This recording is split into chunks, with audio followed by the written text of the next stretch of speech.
Hello and welcome. My name is, all right. Got a great crowd tonight. Wonderful crowd. My name is Tyrone Davis. I'm the Director of Education and Engagement. Thank you so much for joining us for our community conversation around our production of Elliot. Community Conversations creates an opportunity for us to gather local thought leaders, scholars, opinion makers, and diverse voices to talk about the ideas and themes on our stage. And so we have a great panel tonight, and I want to welcome our moderator, Marcos Nahara. Thank you, Tyrone, and welcome everybody. How's everybody doing tonight? Good, and we made it through traffic like I did tonight too. Fantastic. Well, my name is Marcos Nahara, as Tyrone said, and I'm a teaching artist here at Center Theater Group. What that means is that I do two things. I teach and I'm a working artist out in the world. And one of the things we do is next week we're going to invite hundreds of students from Los Angeles to come to our theater here to see Elliot, just as you are tonight. And one of my jobs is to go out into the schools and teach the story. So when young people come to see the show, they're not seeing it cold. You know, they're learning about the people and the places and the problems that the characters are trying to solve on stage. And in a certain way, what we're doing here tonight is not that unsimilar. We want you to feel incredibly welcome in this house tonight, to know a little bit about this story. And with the help of Mr. Tomás Summer Sandoval and Ms. Sherry Fugue, we're going to dive into the central question of what is it like to come home from combat. Tough, right? I'd like to start by asking if we have any veterans or service members in the house tonight so we can say hello and thank you. Please stand. Please stand, everybody. These are our veterans. These are our service members.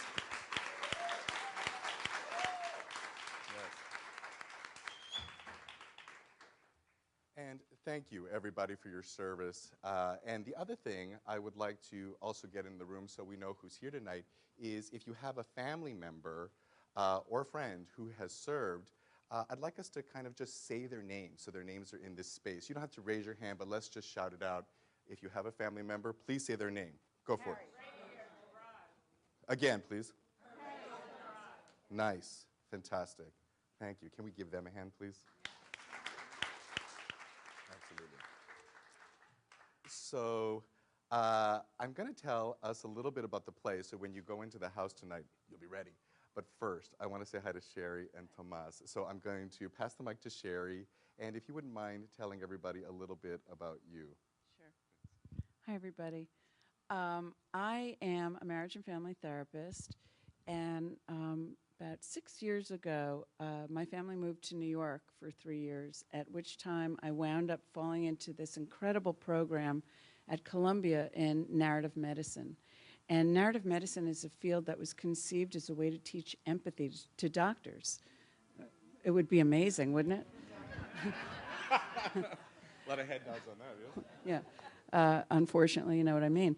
But in any event, it was just this brilliant program that pulled in philosophy, social justice, psychology, sociology, big ideas about who has the right to speak for someone else, who has the right to tell your story.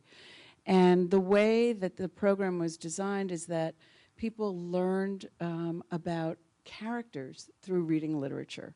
So because of my background, and I had a background in performance and writing prior, I created a program called the Narrative Method. And it's a group experience that brings people very close together through stories, through various segments that we do, watching videos, writing, relational exercises, talking about big ideas that basically help people deconstruct what I call the cult of culture that would shame us all and tell us that men are the bad guys now.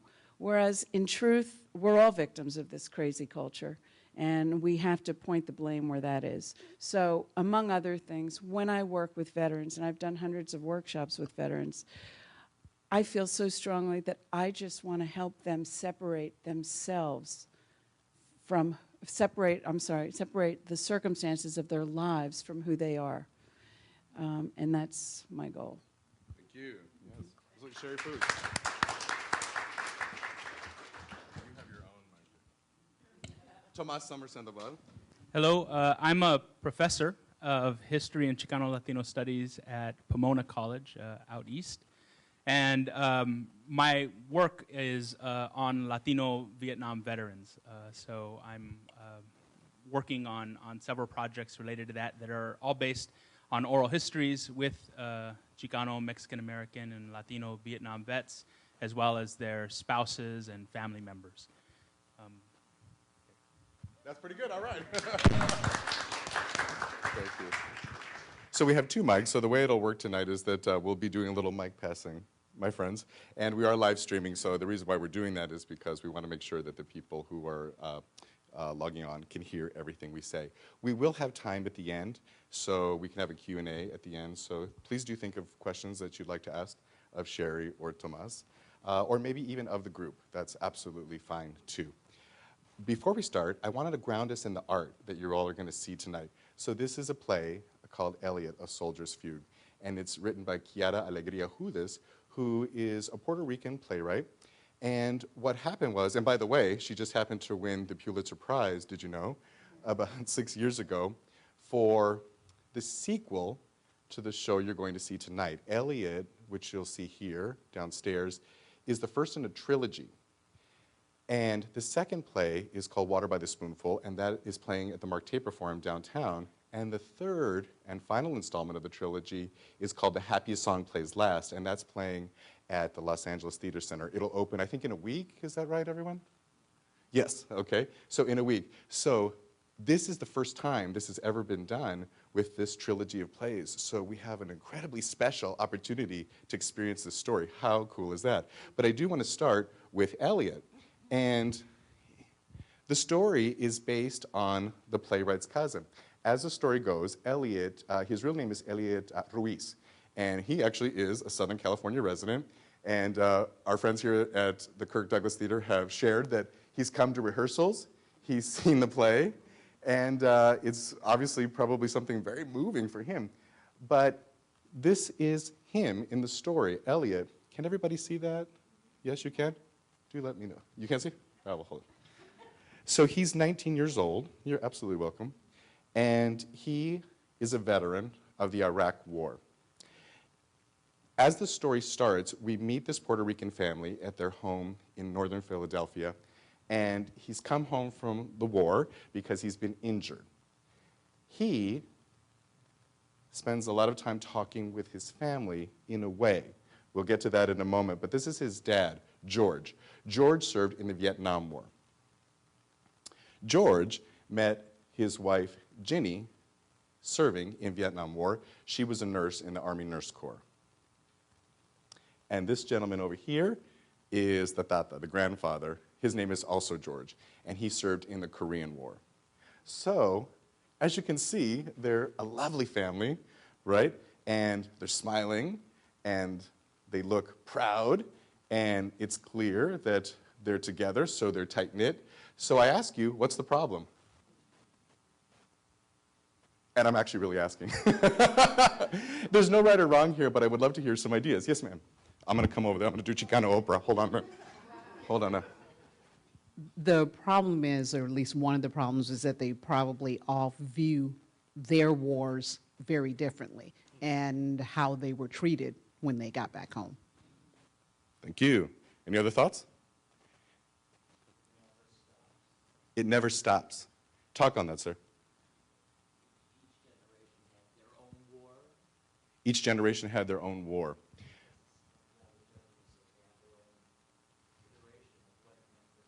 Their own experience and their own time in war in our history. Yes, one more idea? Yes, ma'am, I'll come over here. What's the problem this family's trying to solve? They've all suffered the trauma of war in different ways. Absolutely, and the riddle that Elliot himself is trying to solve is whether or not he's going to go back to serve again after he's healed. I'm not going to tell you what happens because I want you to experience that tonight for yourself.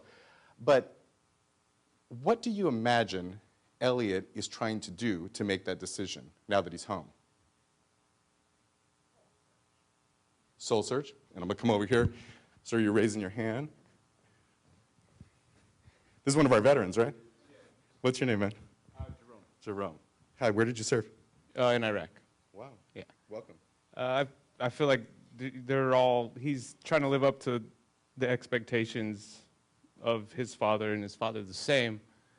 So that weighs a lot on that decision. Me being a veteran, that my family, pretty much similar to this, was both in wars, that really tugs at you because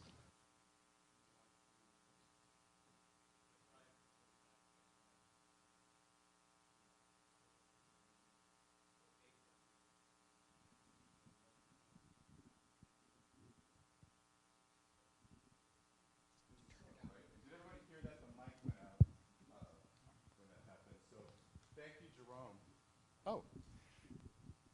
Will you repeat? Hello, hello, hello. Can you hear me on this? Technical difficulties, I love it. It's like a real TV show. Say that last part that you said for everybody. basically that he's just tugging within himself to live up to his father and grandfather's expectations of themselves, and not knowing, other than just making himself happy. It's, you see how your dad served, how your grandfather served, and now you're in just this tug of war with yourself and with your family's what you think of as your family's expectations. Wow. Yes, please do. Thank you, Jerome. That's so painful to me. So you go to war, and you come back, and you have to wrestle with yourself because it's not good enough. Look at what we do. And so it's not unlike what you'll see tonight on the stage. What Elliot is trying to figure out is, does he make his family proud to go back and continue his life of service? The trouble is that they don't talk about it. A lot of head nods with that. And this is Tom. Yeah, I would venture that that's the theme. He doesn't know what to live up to.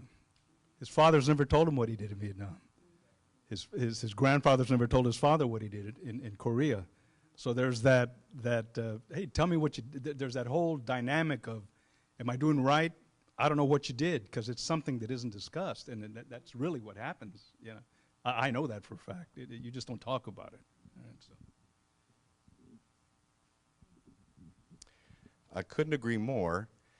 And with what Tom said, I wanted to show you a picture of this gentleman. This is my dad. Do you? Top Gun, right? Hey! Thank you. Don't I will get a take DNA that. test.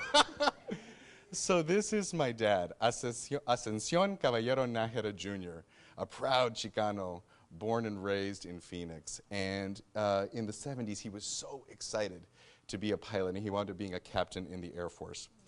And just super proud.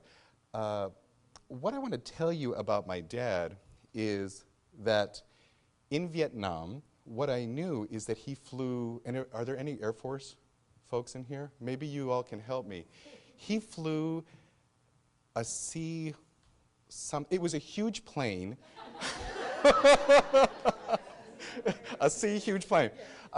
It had wings. It had wings, and it flew. C-130? Okay. Thank you. Well, I'll tell you what I understand he did. He flew tanks into the battlefields of Vietnam and artillery. So it would be a C-130? Yeah. Oh. KC-135. You know I'm going to Google that later. Check it out. And that's what he did. And what I want to show you next is, Tomas, will you mind holding that for just a moment? Is the next picture. This is my dad, and then my mom Yolanda, and that's me, and my sister Regina. And what I know about his service in Vietnam is that he flew the C-135s. And when we were kids, we would watch war movies, and my dad would sit us on the couch and hold me on one side very tight and my sister on the other side very tight and cry. And we would be very confused as kids because, on the screen it would be like, bullets and fire and explosion, and we were like, this is kind of more scary than anything. Why are you crying, Dad? He wouldn't say. And we would say, Dad, what's wrong? What's wrong? What's wrong? And we're talking anything that having to do with conflict or war, from Ben-Hur to Full Metal Jacket. You name it, any type of conflict kind of movie. He would never say. And Now you know about as much about my dad as I do. He passed about 3 years ago, and of course we had a relationship, but when it came to talking about his service in Vietnam, that's what I know. And you just added to it. So thank you for that. Which brings us to tonight. So I want to ask Sherry and Tomas if you all have any experience with veterans in your family. And either can start. Me? Okay. Yes, my father was a veteran. And he was in World War II, and that was, of course, before they invented emotions. So the combination of that and the fact that, you know, men are socialized to not talk about this stuff. And we spoke about this the other day. I mean, the image of your father holding you so tightly and crying because he was trying to protect you from his memories, you know. You said that to me, and this is very important what she said because it kind of blew my mind. Will you talk a little bit about that? I've never heard anybody say that to me before. Will you share? Yeah, I mean, you guys, I think, could speak to it better, but it's when you have trauma, especially that kind of trauma, it comes to you in an incredibly primitive way, like fight or flight. And that is an experience that doesn't have language attached to it. So if we don't have language, we can't really come to catharsis. You can't put it in a box and file it in the drawer. It's just images all the time. And especially if you don't have the opportunity, you're not invited to talk about it, you're not invited to be introspective about it. It can just really rule your life in an extremely painful way. Thank you. Tomas? Yeah, well, that's my dad. So my... Tom, will you stand up, please? Tomas Sandoval, Sr. So my dad's a Vietnam vet. His brother, my Theo, is a Vietnam vet. Growing up, it seemed that about every other adult male I knew was a Vietnam vet. You know, in school, most of our fathers were Vietnam vets. It was a shared experience in that sense. And I mean, as a historian, that's some of the stuff that I'm interested in, right? Because most people's dads are not Vietnam vets. It's really an indicator of how that war, like others, but that war in particular, hit certain communities far more than it hit others, right? Chicanos and Latinos were well overrepresented. About 13% of the population in California, for example, and about 18% of them were in Vietnam. African Americans are even far more overrepresented. About a quarter of them are in Vietnam, right? And only 10% of the entire male baby boom generation fought in the U.S. military during the Vietnam era. 90% of them avoided it. So when you see those kinds of it's a ubiquitous experience, right? It's just everywhere inside of certain communities. That's a great opportunity for people like me to ask why, right, and try to find out. Bone spurs, I think. Thank you. And in fact, Tomas has asked many veterans why, and so has Sherry. They've both been involved in oral history projects with veterans. And one of the things I asked Tomas to do is if he wouldn't mind sharing a couple of clips from the interviews that he's done with veterans. And so would you mind sharing one? Sure. To start us off? And set this up for us. Who are we hearing from and what were the circumstances of this conversation that you had with this veteran? So like most of the people I've interviewed, they hear about the Oral History Project and they contact me. So I didn't know him at all until he sat down and spent 3 hours telling his life story. This is a clip from an interview with a man named Jerry Ayala, who grew up in the Inland Empire and did 2 tours in Vietnam. And it speaks to the themes, I think, of that you'll see on the stage tonight, which are the difficulties in coming home from those kinds of combat situations. This one's a little bit lower. It's a little lower, okay. I'm gonna kneel down.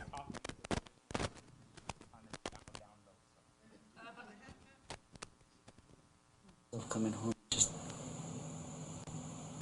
I mean, I'm not.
Wow.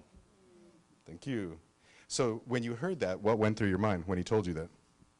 Well, when you're in an oral history, you're just trying to listen and be respectful of someone, you know, sharing their story that way. But I mean, after, you can hear certain things in it, right? I think there are two big things that come out of that little snippet that are very common in all the interviews that you'll see.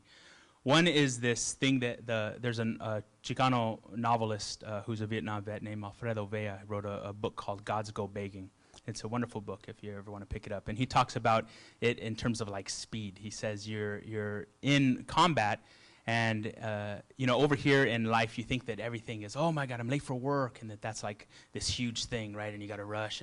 And he says and then in combat you realize that there's way bigger spans of emotion and energy that you'll ever experience. And when you come back home, everything seems slow, right? And you start craving that need to go back up to that 100 miles an hour again. And you sense that part, and the ability to just not find that kind of release inside of a normal kind of life, right, in a traditional kind of life, in a work life. And then the other part is the sense of fulfillment that one gets, and that's a very common kind of thing that's come out in a lot of the oral histories. When we're talking about a population in particular that is poor, working class, that has been undereducated, through most of their life, that has lived through different kinds of institutions that haven't valorized them as people, as human beings, as people who have skills and are competent and can do things. The military often provides that outlet for people. You find yourself for the first time, and in his case, they tested him, and they told him that he was smart, and it was like the first time that he ever thought about himself as skilled and smart. And the first time that he felt that he had skills. And that's a precious thing where you haven't had those kinds of common experiences before that time. Thank you. And Sherry, what goes through your mind when you heard that piece of tape? I mean, first of all, there's not a one-size-fits-all, right? It's really different for women. You know, there's 2 to 5 times the rate of suicidality among women.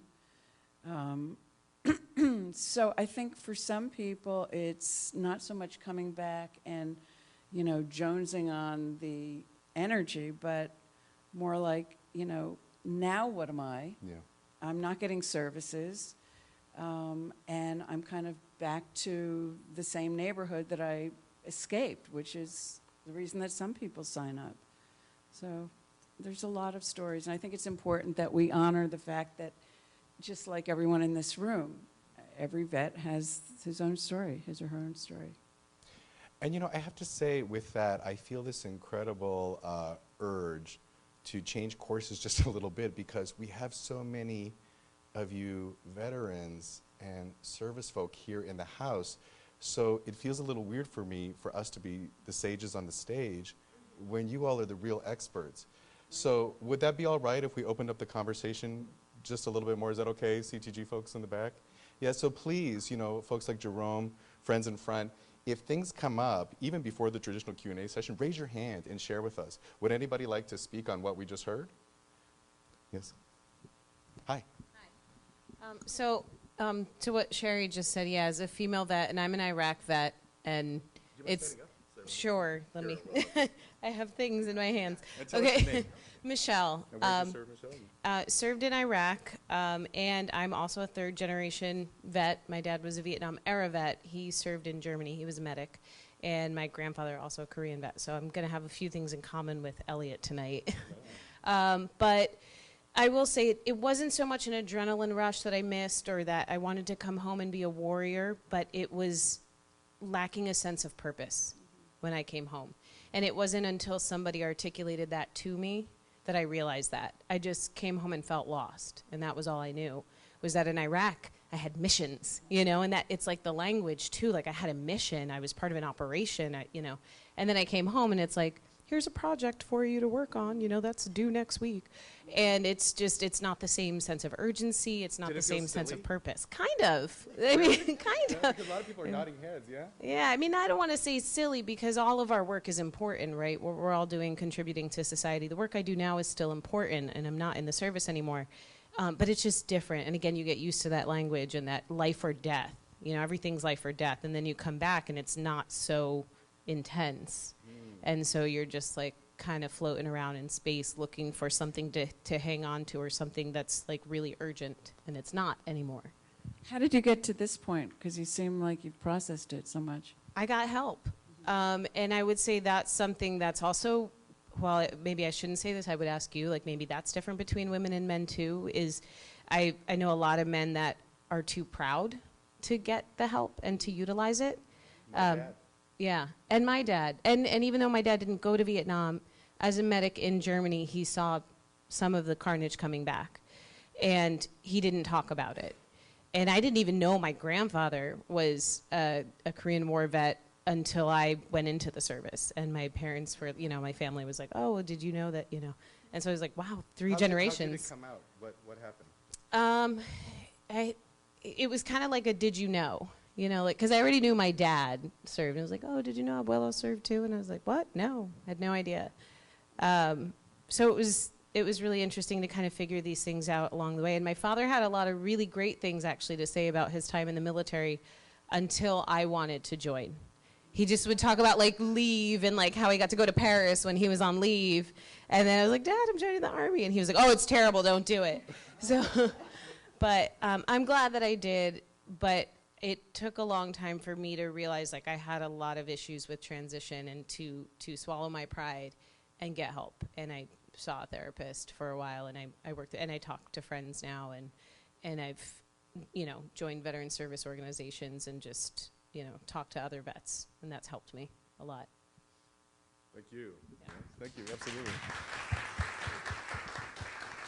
Sherry, can you speak to that, the process of the role that therapy can play for our veterans? Well, yes, and actually, even though I am a marriage and family therapist, the work that I designed is not therapy. It's therapeutic, but I feel that we don't need a license to use our humanity, and I think everybody knows what it is to have an experience with a friend or a stranger that really takes you to another place where you connect and they understand you. You seem a little bit on the extroverted side, right? And I would expect that that's one of the reasons that you were able to seek help and do well, because you talk about it, and that really helps in a lot of cases. So, yeah. Thank you, and I'd like to ask, as Michelle was telling us her story in Iraq, did that resonate with anybody else here in the room? Yeah, Jerome, would anyone like to speak on it? Can I come over here to you, Jerome? Because I see you raising your hand. Stand on up, man, so everyone can see you. I'll hand you the mic. I just want to say thank you guys for putting this on. I think it's great. I'm also a veteran of Iraq. My dad was in Iraq with me. My grandpa was in Vietnam. His brother's Korean, Vietnam. I mean, World War II, my grandpa. And the pride thing was just the real big thing with me as well. Like, I'm 33 now. It took me a while to just be able to seek help, because I didn't know who I was when I came back. You know, it was about fulfilling what my family had done, and that's why I joined in the first place. And when you're in an environment like in Iraq in combat, and you're 19 years old, and you know you see these things up firsthand, you come back and you don't know what is real life anymore. So the therapy for me, like, it took me a while, and I got into theater groups, and I just graduated with my BFA in theater, acting concentration. Welcome to the club. From Santa Fe, New Mexico. I've been out in LA for like 7 months, but that helped me get grounded. The walking in space, the yoga, the meditation, the being able to be in my body helped me be grounded and be able to talk about things. So definitely, therapy is a big role in however you find it. I'm a big advocate of exposing vets to theater and to the industry, because they're hard workers, and to be able to expose them to this and to be able to talk and to go through 2 different classes and to see live theater and to see things up close and live again, to feel alive, goes a long way. So thank you. Thank you. Yeah, thank you.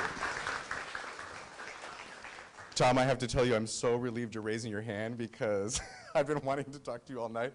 But I didn't know it was you, because Sherry and Tomas and I, we spoke on the phone earlier this week, and we talked about, Tomas was telling me about his dad. Tom and I have known each other for many years, so I didn't know this whole time he was talking about my friend. So my heart's been like, oh, I don't know how I'm going to do this. Come here. I'm going to ask you to come over here. Come on. Tom Sandoval, everybody. Come on. I'm just going to put you on the panel. Have a seat. You know, this is just wonderful. The play that you're going to see tonight is amazing. It'll mean more to you in different ways. I'm going to start cracking up over here. Anyway, when I got out of the service in 1970 after serving in Vietnam, combat infantry, there were no services. This lovely woman here was talking, and I interrupted the conversation. And I'm not going to begin to say what you do, but she's helping veterans that come home now with programs that are available. There were no programs available when I got out. But would you know to even look for a program, though? No. There were no programs. Yeah. There was no thank you. But there was no thank you either. I left the jungle, turned in my equipment, turned in my weapon, and I was working in an office within a month. All right, with no downtime, I didn't even understand what was going on. All right, so I self-medicated myself for many, many years, and that's how I hid a lot of what I functioned. But that's where I went to keep that story in there. So it's just great. I'm going to put you on the spot, my friend. When you say self-medicate, can we? You smoke too much. You drink too much. I think my son mentioned, or someone mentioned that. Oh, I'm late for work, or I got another ticket, or so what? You know, I mean, things that you think are important in life, to me were just, I became, people think I was very cynical, and I really wasn't cynical. It's just the way I came across, and I wanted to say, you think this is tough, late to work? Damn, let me tell you, but nobody wanted to hear it, number one. I mean, I've got a brother, my older brother, that was a Marine, my son's uncle. And and the reason this play hit me so deeply, I had an uncle that was in the Second World War, Normandy invasion. He would very rarely tell us about that. You'd ask him, what'd you do? And he'd show you his card or show you his Purple Heart, how he got his Purple Heart. But my brother and I would not, it's not something that we'd get together and, you want to talk about where you were up in Quezon, and you were there in '67? Or we'd sit, let me tell you what my brother would, I'll set the scenario. You don't want to know about that, And he'd hand it to me. Well, yeah, I do want to know about that. That's why I'm asking you. And it took those kinds of things to kind of get those kind of stories out, but nobody else cared about it. So to have this woman and this woman here that they're looking for veterans to help them out and get them back on their feet is a wonderful thing. I'm a SAG actor, all right? And so I found my outlet ever since I was little. The way I got out of trouble was just to be a clown, or make a joke, And so I didn't know whether my PSD was related to the area I grew up in, my home life. You mean your PTSD? Yeah. Gotcha. Or the war. It's a combination of things. So you find yourself, I cope with that, and I cope with that, and I'll cope with this. And there's a lot of us like that. And you just get older, maybe I should have found some help a long time ago. Maybe I should still find some help. That's not one way. Yeah, there isn't one way. I think you said that. Everybody's story was different, number one. But can I ask you, Tom, yeah. What do you wish somebody would have said to you when you came home? Come here and sit down, How about a hug? Yeah, a hug. Well, my wife hugged me. That was great. That was wonderful. But this guy didn't hug you? He was a baby. Oh, you weren't born yet. Okay, so you got a pass. He wasn't born. I get a pass. There's hugs. There's I love you. Yeah. I love you. And there's I love you. All right.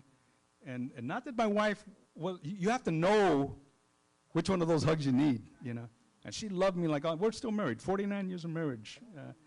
And one of the reasons why I'm here today is because of that. But you need one of those, I love you. Sit down. And what's up? And let's talk about it. And did you ever get that? No. no, never. I mean, I've gotten it at my age. You know, I've gotten it in different ways through life, but that certainly would have helped that transition early on. The biggest question I hated when somebody, for years, nobody knew I was in Vietnam. But, oh, you were in Vietnam? Yeah. Did you shoot anybody? Yeah, no. Worse than that. How many people did you kill? What kind of a question was that? And I would almost feel sometimes saying, if I said 5, would that be enough? If I said 6, would that be enough? But that was the question. Not that. How many people did you kill anybody? You know. So it's a lot of things. You live a life. You know, I don't have a lot of I still have nightmares. You know, his mom will attest to it. But not. Probably attest to it. No? Well, I don't know. No. He never slept with me when. Not as many as I used to, but you know, I guess over years some of that calms down. The dreams don't go away. A lot of issues don't go away. But I found a lot of self-expression in hiding some of it, I guess, and becoming somebody else, getting on stage or in front of a camera, and be somebody that you're not. Because sometimes that guy back in the early 70s, mid 70s, disco killed me. I tell you, you know, but.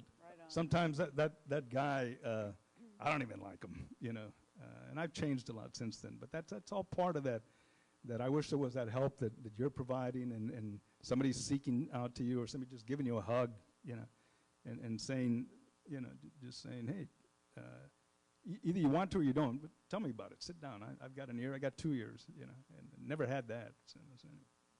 So thank you. Yes, absolutely. I want to offer the suggestion that tonight everybody in this room find a time to hug Tom.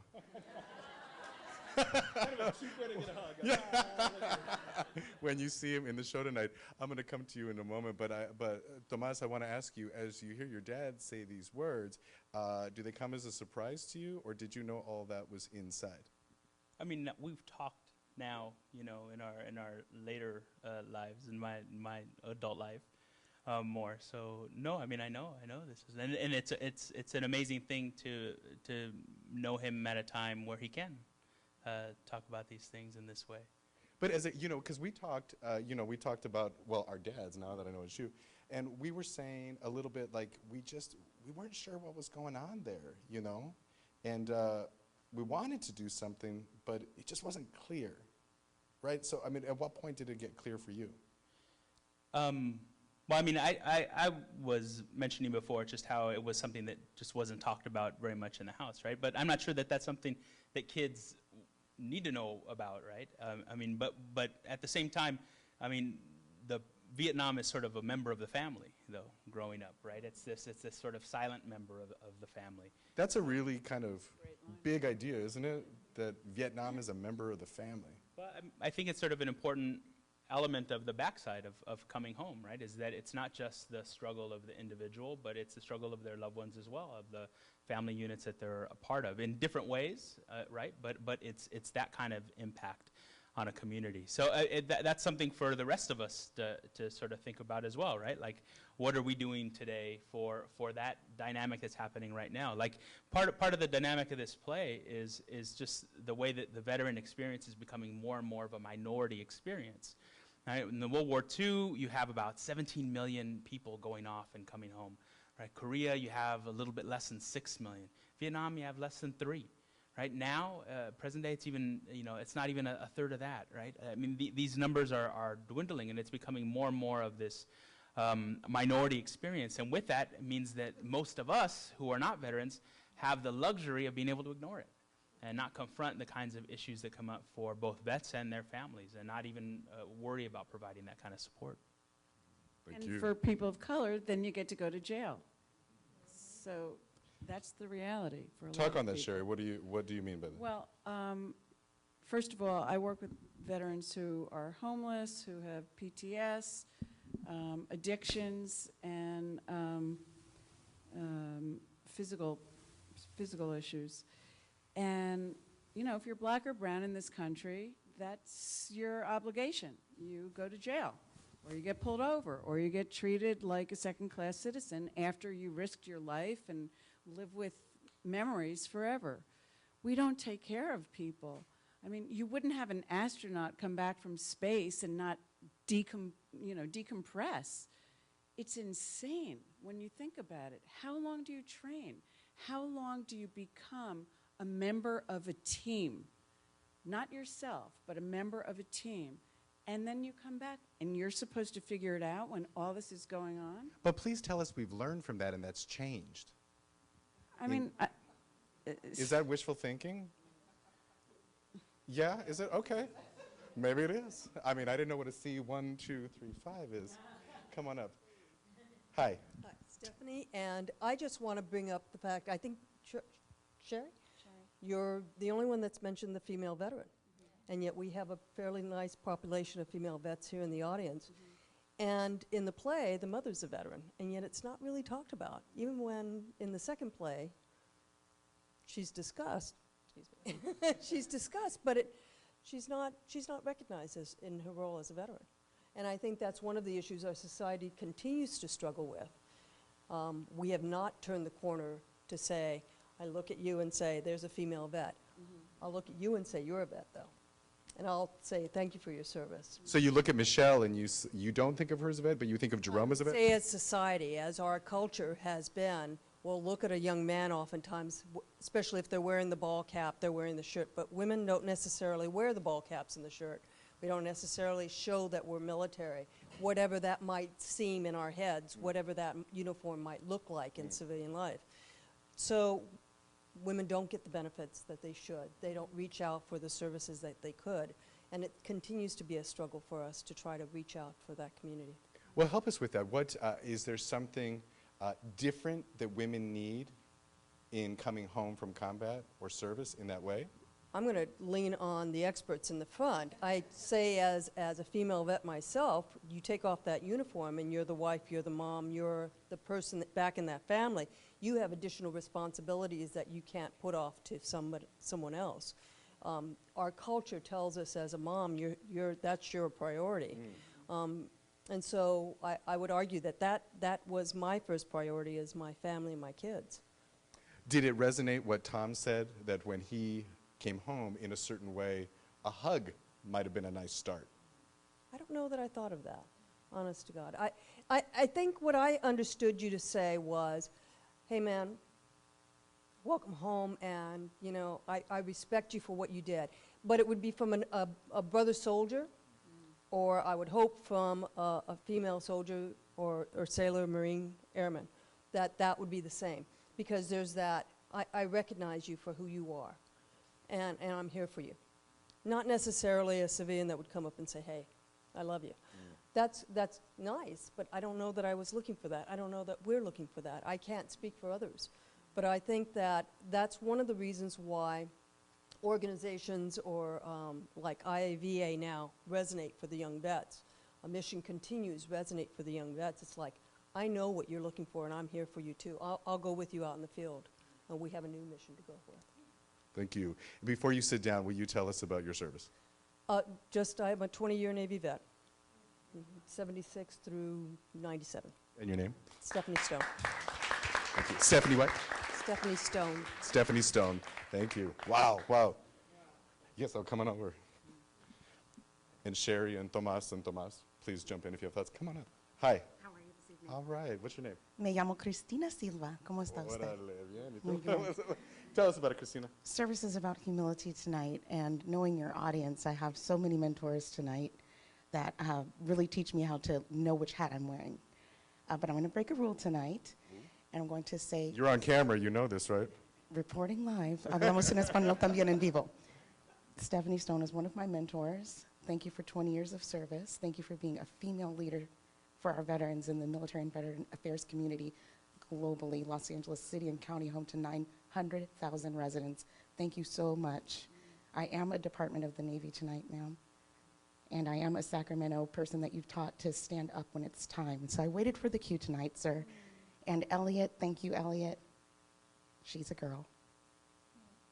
Talk on that. What do you mean by that? Help us with that. I served in the Marine Corps, and it's really important to wait for the right time to expose your damages. It's time to wait for the right time to say that in a closed captive audience, my voice matters to so many people. Yes. Afro head is mulata, Afro head is Creole, she's Spanish, she's Indian, she's wounded, and she is still a spokesperson. Ooh, I love that. Christina, before you sit down, and by the way, we're getting close to the time where we want to open it up for questions, so please think about that. What did Stephanie teach you? What was maybe the bigger takeaway from your time with her? Well, it's really uncanny to say, she taught me to say that even if you're an intern or a volunteer and you ride a motorcycle and you took a wound and you got a meritorious mast, and I'm an officer and you're a Lance Corporal, we are the invisible voice for our female veterans that cannot speak. And so when you're given a gift to speak, it's really your heart that's speaking. So when I do this and look over there, then I say, I am a vet, and the VA had a very special sacred series, which I participated in through the American Legion, in film with veterans in film and television, and a man taught me how to do this, and his name is Chief Master Sergeant Brian Blue, retired, CSC mentor. And I have to say that, I'm shaking right now so much, to say, whoever it is that you must stand up for, people, we are all tonight accountable to be the green dot, to be the person that is willing to say to a captive live stream audience, to listeners, that dead airtime on the radio may be someone's anxiety. Dead airtime on the radio may be my resiliency. Lieutenant Colonel Nyberg, she may not look like me, but she has the wounds. She was IT. I was a radio person. I was a motorcycling safety person. I was also. But it was that silence that was troubling, right? It's which hat are you wearing and get the job done, period. We hear that. Thank you. Thank you. Yes. Yes. Come on up. Hi, stand up. Hi. Hi. What's your name? My name is Chaplain Chris Nyberg, who she just spoke about, Lieutenant Colonel. I am at Los Angeles Air Force Base, and I actually brought a team here of helping agencies. So I have been privileged and blessed to hear the stories of so many people, both since I've been in the military and also outside of the military in a gap. I used to be in the intelligence career field. I've been in and out of the Air Force since 1980, and I currently still serve. And I'm out at Los Angeles Air Force Base. I have heard people who have been prisoners of war in Korea. I have heard of stories of people who have served in places that we didn't say during Vietnam.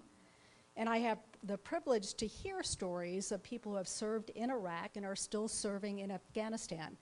And I also served in Afghanistan for 6.5 months.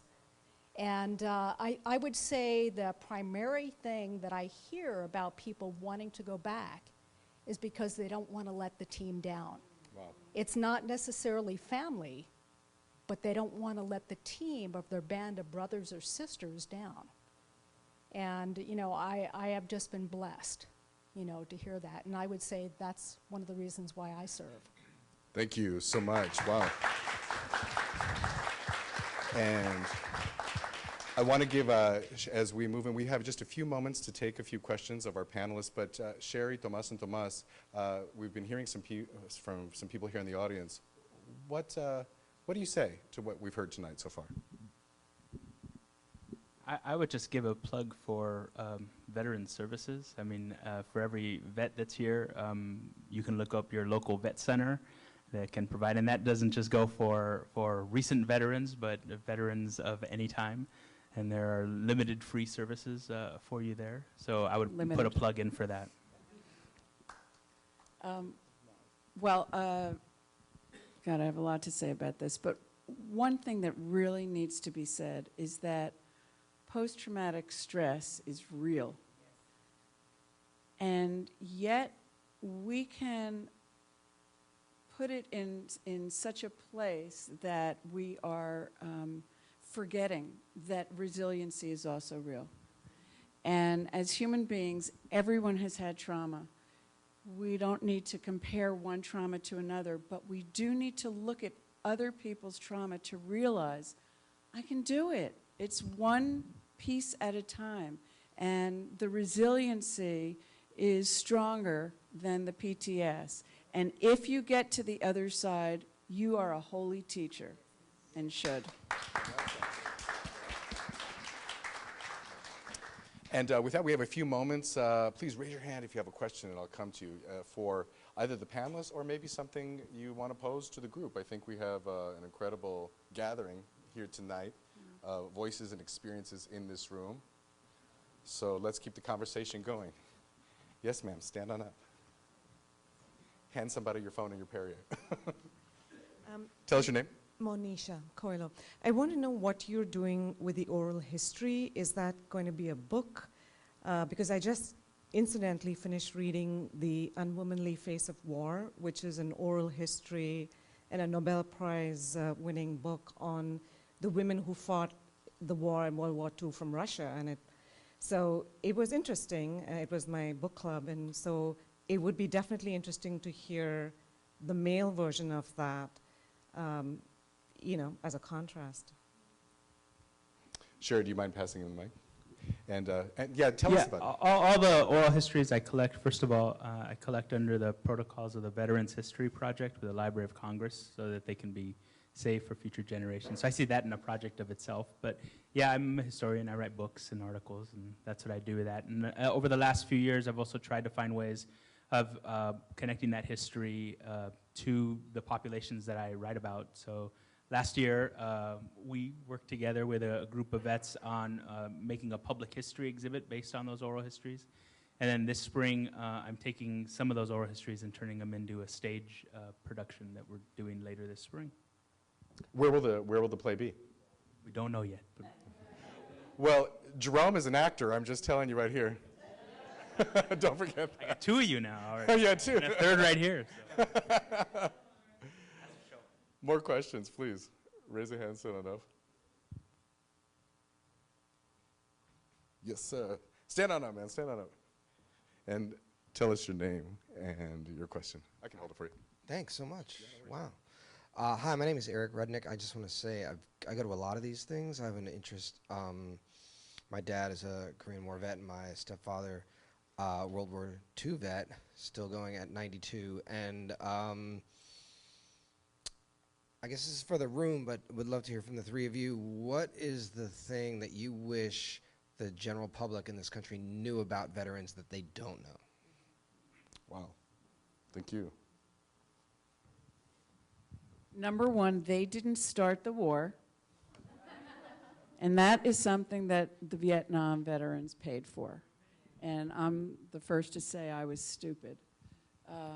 It's just really a disconnect. We're texting, watching TV, doing all the disconnected things that make us feel unpurposed. And over somewhere that has nothing to do with us are these things going on. And I just think all civic life has got to come together so that we feel like we are citizens participating in this country, whether it's appreciating what's going on in the services or, when you go to jury duty, getting a video about the Constitution. We have to be involved. We have to be there for each other, and it has to start with veterans and people who are still in the service.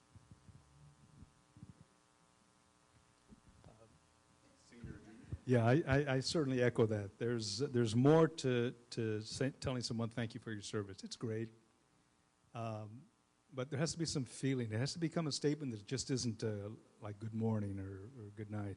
It's nice to hear, but these women that get involved with helping people, that's thank you for your service, I think. Helping someone they help you go to bed at night and all this. You get involved with how things are going on, and you vote and you do all these things to really understand why these guys are in Afghanistan right now. Why, and I'm not going to put myself in this, but why a lot of the veterans, and women had to suffer for decisions that are made that we have control over if we listen and speak out. Speak out. Otherwise, these things will continue. So I'm all for that. But that statement of thank you for your service, there's a lot of things that show somebody that you thank them for their service, and some of the things that these people are doing, and that a lot of us are doing every day. This young lady here who went out and found some help, thank you for doing that. That's a thank you from me who never did that, So it's more than just, you got to become involved. Yeah, it's more than just thank you.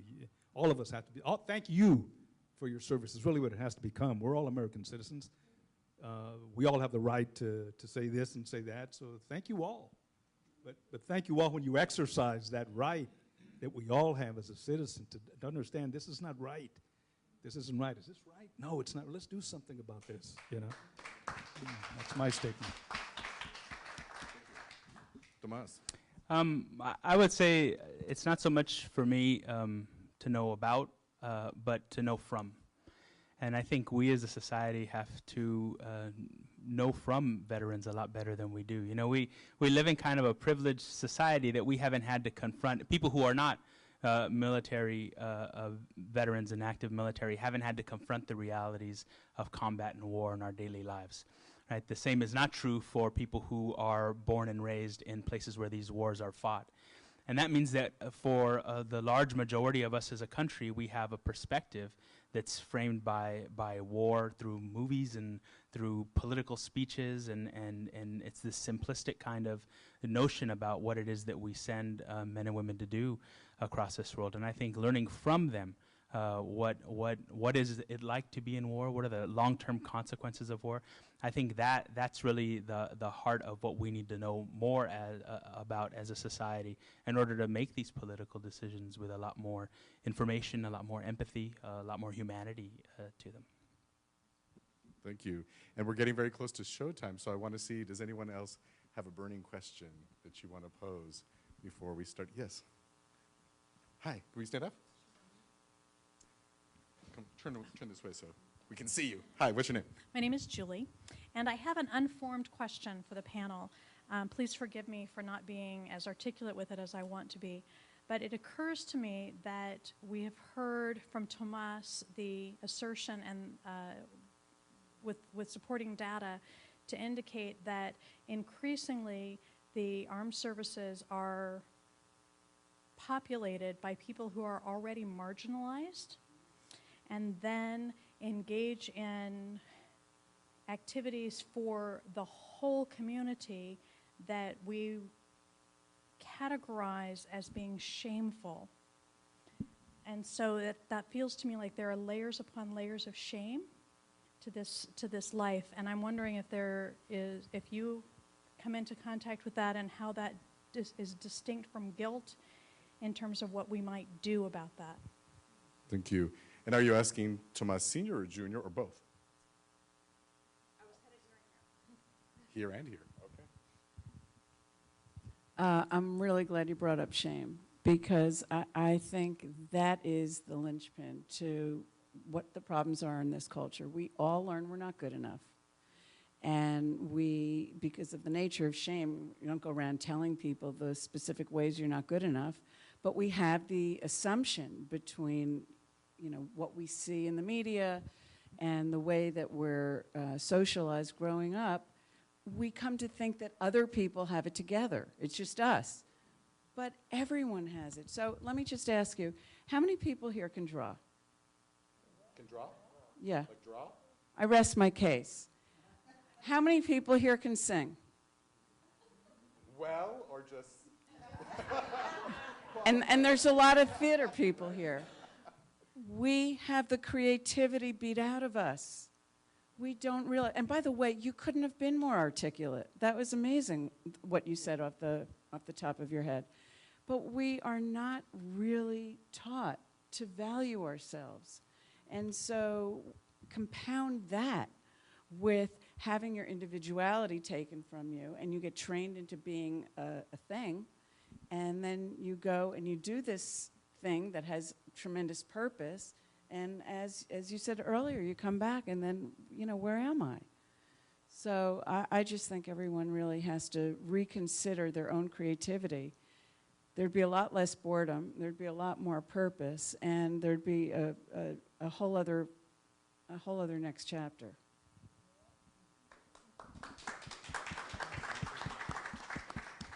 And I want to kind of take us back into the theater, because that's where you'll be going very shortly. Sherry spoke of creativity. When Ginny, the mom, comes home from Vietnam, she becomes this mega gardener. And a lot of the play that you'll see tonight takes place in and around her garden. And you can tell it makes her very happy. She grows vegetables, she grows flowers, she grows plants. Why would she do that? Yes? Giving life, nurturing life. And she does say in the play that the seed is a contract for the future. So with that, I hope we all plant wonderful seeds for beautiful futures. Will you please join me in thanking our panelists, Sherry Fugue, Thomas Sandoval, and Thomas Summer Sandoval. Just want to say thank you so much for this wonderful discussion, and thank you all for being a wonderful audience. If you're seeing the show tonight, I just wanted to invite you guys to exit that way if you have a ticket to see the show. If not, you can exit through the double doors to our box office to purchase a ticket. Again, thank you so much for being here. Hope to see you again next time. Give each other a hug. Oh, give me a hug.